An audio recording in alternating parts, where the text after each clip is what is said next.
What's up, investors? It's the Russian dude. Throughout history, many leaders have started wars with dreams of quick and decisive victories. And you don't even need to go very far into history for examples. One of the most recent ones was a failed Austrian painter who invaded Poland in 1939, starting the most devastating event of the 20th century. The subsequent invasion of the Soviet Union was called the Blitzkrieg, which literally translates as Swift War. The idea was to capture major cities and logistics points within days, maximum weeks. And almost like capturing Kiev in 3 days, it also failed completely. And the comparison between the most hated man of the 20th century and Putin is no random. Vladimir Putin, much like other historical figures, entered the war in Ukraine with the vision of a swift and glorious triumph. However, as the years drag on, this conflict has transformed into a catastrophic disaster for Russia, both military and politically. Casualties are mounting at unprecedented rates, and yet the Kremlin seems determined to maintain its grip on power by any means necessary, including the recruitment of foreign mercenaries and an increasingly selective conscription process. Today, let's talk about the devastating losses suffered by the Russian military, by how Putin has managed to hide these losses from the public, and the measures he is taking to sustain the war effort. We'll also discuss the human cost of the war, the regional inequalities in conscription, and the Kremlin's desperate search for alternative sources of manpower. And just knowing how vulnerable Putin is right now, it is especially funny to still see his attempts to look big and dangerous. You probably already heard that Putin once again threatened NATO because they are planning to allow Ukraine to use long-range weapons to strike deep inside Russia.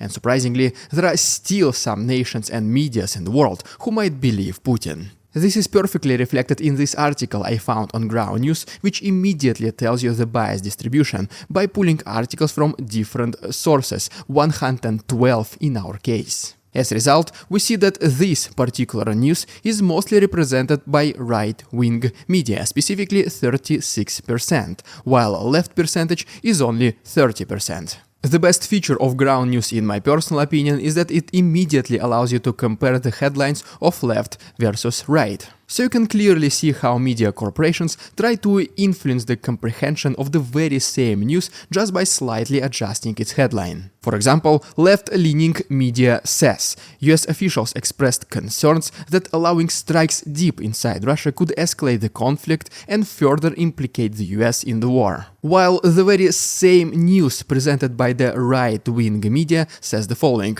Zelensky urged Western allies for more weapons, while the Kremlin stated it would respond appropriately if rules on firing Western weapons into Russia were eased. And surprisingly, Ground News even lets you see the Russian-affiliated media how they present the very same information. For example, TASS says that Biden could allow strikes inside Russia with European missiles, but not ATACMS. And this is very important in my personal opinion, because in order to have a full picture of the conflict, we need to know both sides of the very same story, so that based on all facts possible, we can make our own conclusions. This feature alone makes Ground News extremely useful whenever reading your daily news, so that your own perceptions of the world cannot be influenced by cheap media tricks. This is precisely why I use Ground News personally every single time whenever I have my morning coffee and I read the news in preparation for another video. This allows me to stay focused and not let the media manipulate my vision, so that in the end I can present you guys with the best possible video. And today, Ground News has an incredible offer. Please go to ground.news/RussianDude or click the link down below, or to make it even more simple, just scan the QR code you see right now on your screens and you will be able to get 40% off Vantage plan, which has every feature I mentioned available and much more. By supporting Ground News in their amazing mission, you will also support my work, which is extremely important because it allows to keep small, independent media creators going in their battle against massive media corporations. Sometimes these are the only sources of truthful information left in the world of propaganda and manipulation. Thank you so much Ground News for sponsoring this video, and now back to the program. So, how did Putin's own blitzkrieg turn into a nightmare of staggering losses? Before the invasion, much like other dictators before him, Putin believed in a short, victorious war. However, as the time has shown, these expectations were disastrously unrealistic. But how did he even come to this idea of Russian army being the almighty one? I mean, before the war, the Russian military was truly considered the second strongest army in the world. Mostly thanks to the number of its tanks, weapons, missiles, nukes, and the number of its soldiers. This was purely statistical strength. If a supercomputer would estimate the probabilities of each nation's success in a war, then yes, Russia would probably be placed second, right after America. Now, I'm not even sure if the Russian army is the second strongest army in Ukraine. So, what happened? The strength of any military is not just in its numbers. The strength is in the people, in their ability to make smart military decisions, the strength of the body, and the will to fight. And that's exactly what puts Russian military much lower in the list of most powerful armies around the world. Are Russian generals and officers smart? Well, some probably are. But when a decision is made to capture an insignificant settlement at a cost of thousands of Russian soldiers, far exceeding even the pre-war population of the settlement itself, well, then you start questioning the person who even made this decision. Because also don't forget, it was passed along the chain of command before becoming an actual military order. So there must be dozens if not hundreds of Russian military representatives who thought that apparently this was a good idea. Speaking about the strength of the body also brings us to a very interesting but logical finding. Before the war, Russian soldiers were going through a very extensive training, so yes, they were strong. But most of them were destroyed in the initial mid-assaults. Whoever is fighting right now, at least a very big portion of them, are just whoever Russian military was able to find. Contract soldiers who are so poor that risking their lives was the best decision that they could have made, tricked into signing military contracts. Conscripts who shot maximum of 5 bullets in their entire lives, and mercenaries who have very questionable skills and even more questionable loyalties. If the situation goes south rapidly, what stops them from abandoning the ranks? They are not Russian citizens, so they can't be prosecuted. And when the decision is between saving your life and making 200,000 rubles, which is like $2,000, well, the choice is pretty obvious. And then we have the will to fight, which might be the lowest among the ranks of Russian soldiers right now. There was not a single significant conquest since the beginning of the invasion. It was only Ukraine who took back significant territories in Kharkiv and in Kherson regions. The Russian military was only able to advance a dozen kilometers here and there, but nothing significant. There is no clear end goal in sight. What does even denazification truly means? Removing Zelensky from power? So why am I fighting in Pokrovsk then? These might be pretty logical questions that many Russian soldiers ask themselves right now. But most importantly, the Russian soldiers know that they are not fighting a defensive war. They are not protecting anyone, as Putin might claim. Deep inside, most of them know that they are the invaders, and there is no glory in what they do right now. So obviously, there is absolutely no will to fight inside. It just doesn't exist.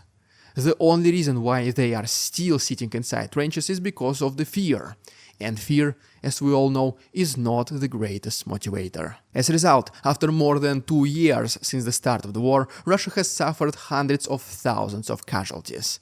Western sources estimate that over 300,000 Russian soldiers have been killed or wounded. Ukrainians, they say that the number exceeds 600,000. And independent investigations within Russia itself, such as media zone analysis of records, suggest that at least 75,000 Russian soldiers died in just first 2 years of the conflict. As Russia attempts to push forward with costly offensive strategies, the casualty rates continue to climb.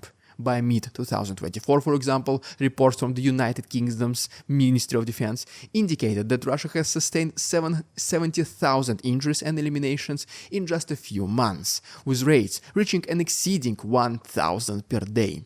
These figures are even higher than those during Russia's humiliating defeats in Kharkiv and in Kherson, and yet the media attention to the conflict is lower than ever. Despite these massive losses, the Russian public remains largely unaware of the real cost of the war. However, with casualties accelerating, this veil of ignorance may soon be lifted. One of the ways that Putin has managed to keep public discontent in check is through a highly selective conscription strategy. This is what it means.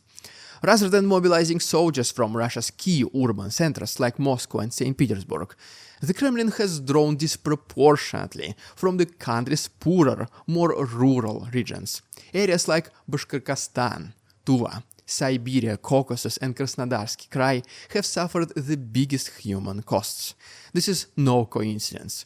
These regions, while populous, are located far enough from Russia's political and economic elite to ensure that their losses go unnoticed by the influential classes in Moscow and once again St. Petersburg. This selective conscription is part of a broader strategy to protect Russia's elite from the harsh realities of the war. Even though 80% of Russian men aged 18 to 49 are eligible for military service, and these are millions of men we're talking about, the burden of conscription has fallen disproportionately on poorer, ethnically diverse regions. By keeping the affluent populations insulated from the war, Putin has avoided the kind of widespread discontent that could have threatened his regime. But as casualties continue to rise and Russia struggles to replace its lost manpower, Putin has turned to a solution familiar to dictators throughout history: the recruitment of foreign mercenaries.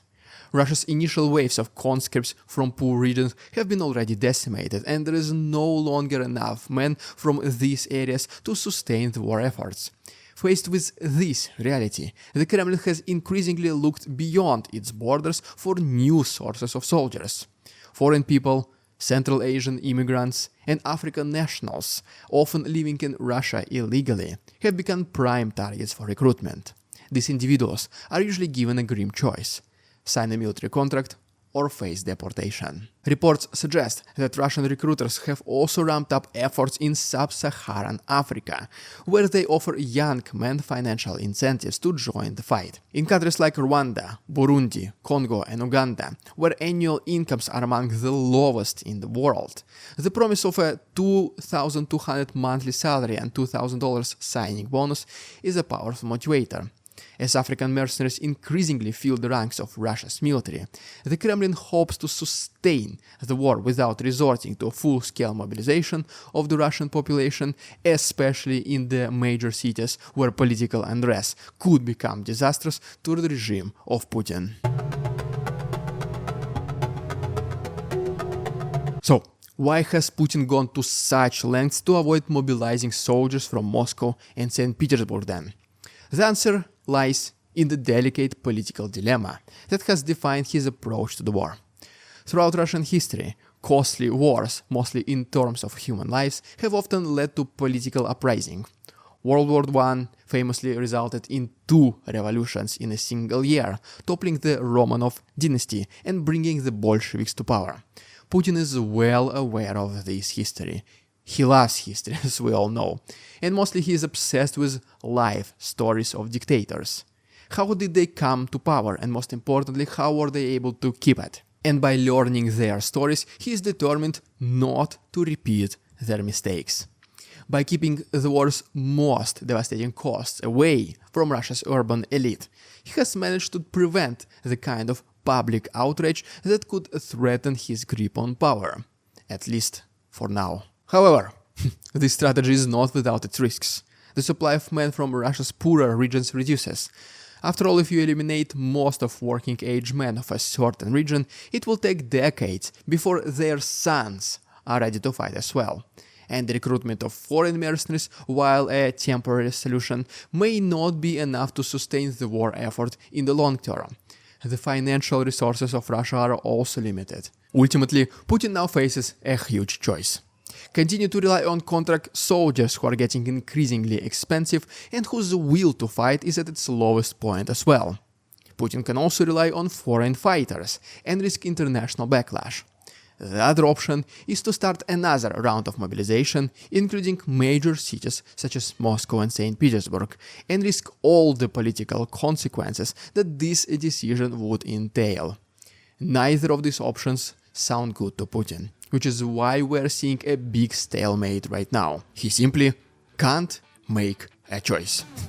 Not that we should feel bad for him, not at all.